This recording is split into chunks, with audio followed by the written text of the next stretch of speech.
Or something Correct. like Walt Disney probably did have something like ADHD. Well, that's why CEOs are more likely to be psychopaths.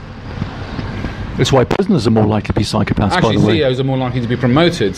No, psychopaths are more likely to be promoted To CEOs. to CEOs. Not that they should be. I mean, we've argued this about. I've argued this before. And the difference between CEOs and prisoners is charm, for the most part.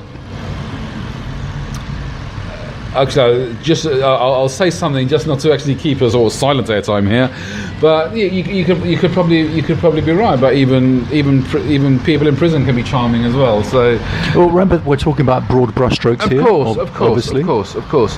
But yeah. So in terms of the whole equality thing, I don't think there ever will be. I would love to hear your comments, guys. So please let us know. Do you know what? When I did write an article about this, and I did get a lot of controversy.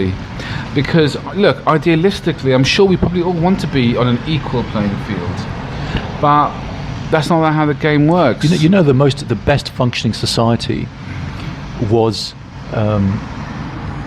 in Yugoslavia by, what was his name? By Marshal Tito.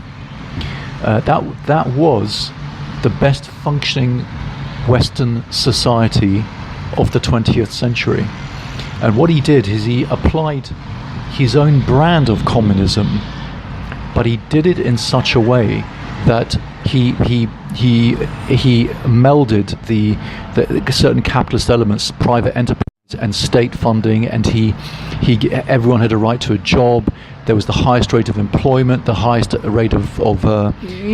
But hold on a second. And he was a dictator, but he was what I call a truly benevolent dictator, and a very charming one. He was the brand, and he had the ability to communicate with all the world leaders, and he was well liked.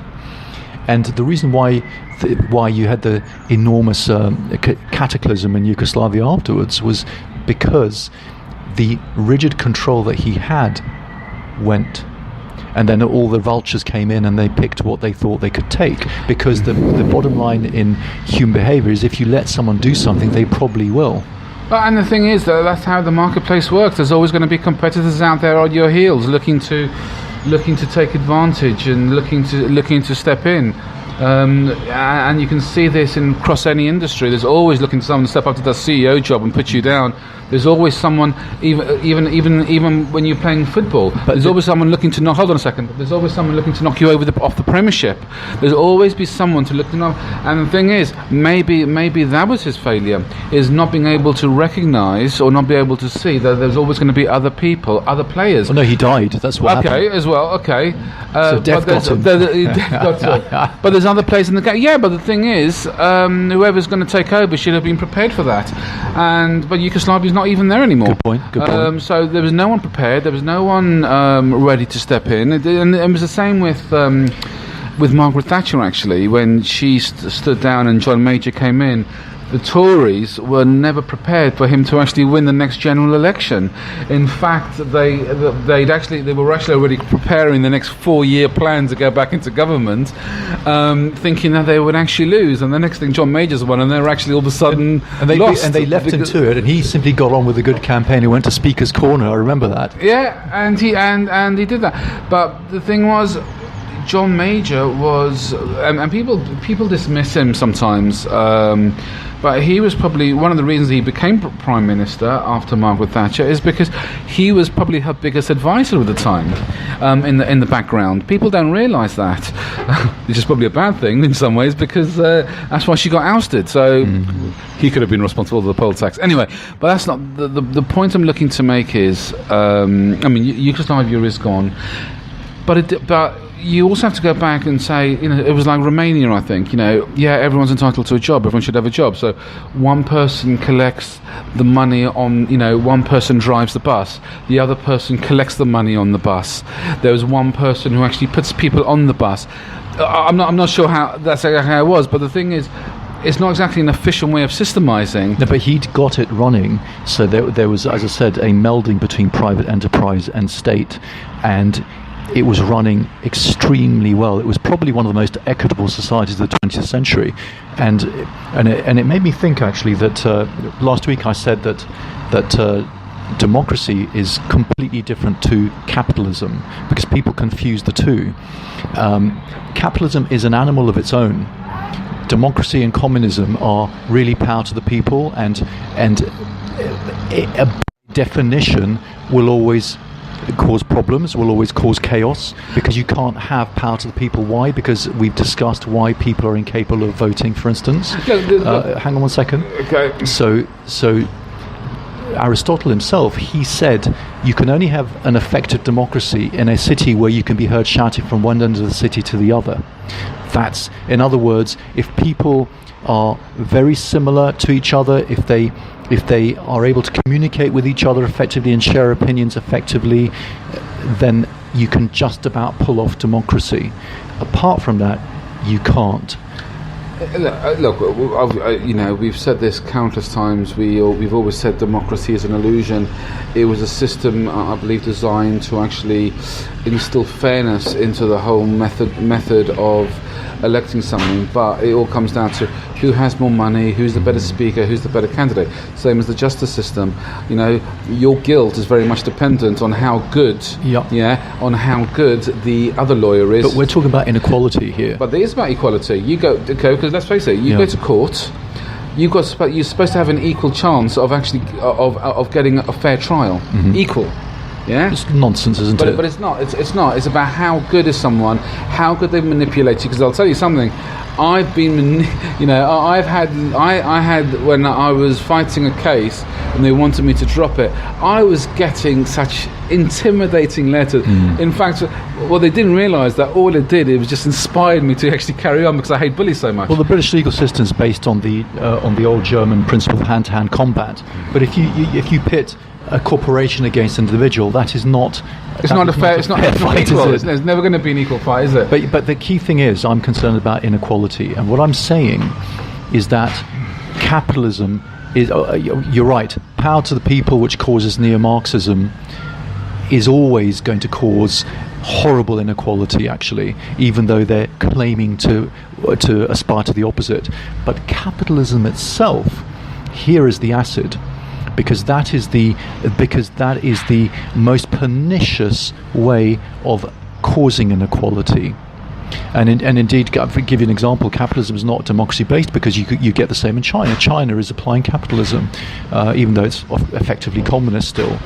And what I've always said, therefore, there's all these different ways of running societies, but all you've got to do is think about the basic human tenet of wanting to reduce anxiety. And the reason why people want to reduce anxiety is because as cavemen they escape predators and they achieve their basic needs of survival. Capitalism gives you an endless need of an endless source of illusionary survival needs. As soon as you do that, and because people instinctively try and survive, remember, then they're instinctively always trying to acquire new illusionary needs. Once this happens, you get on this treadmill of continuous instant gratification, which makes you very inward looking, which therefore destroys any links you have to your own morals, ethics, societal values, religious values. So the number one catastrophe in the world is capitalism, followed by power to the people. Hold on a second. I'm not sure. I mean, I believe I'm probably unregulated capitalism. Okay, unregulated capitalism, which is what it is. I'll tell you something. Free speech. Because, and this is something where people miss. Because I'm going to have to disagree with you here. You say it's the worst thing. In terms of capitalism, look, one of the things about capitalism is probably the most unracist form of how the market operates, and I'll tell you why. Because the thing is, capitalism only cares about one colour, and that's the colour of money. All right? Because the thing is, if there is a baker who doesn't want to make a wedding cake for the gay couple, someone else will. And the only person whose business is going to suffer is the homophobic baker. You're right. All right. To have a look at it, then it disintegrates structure.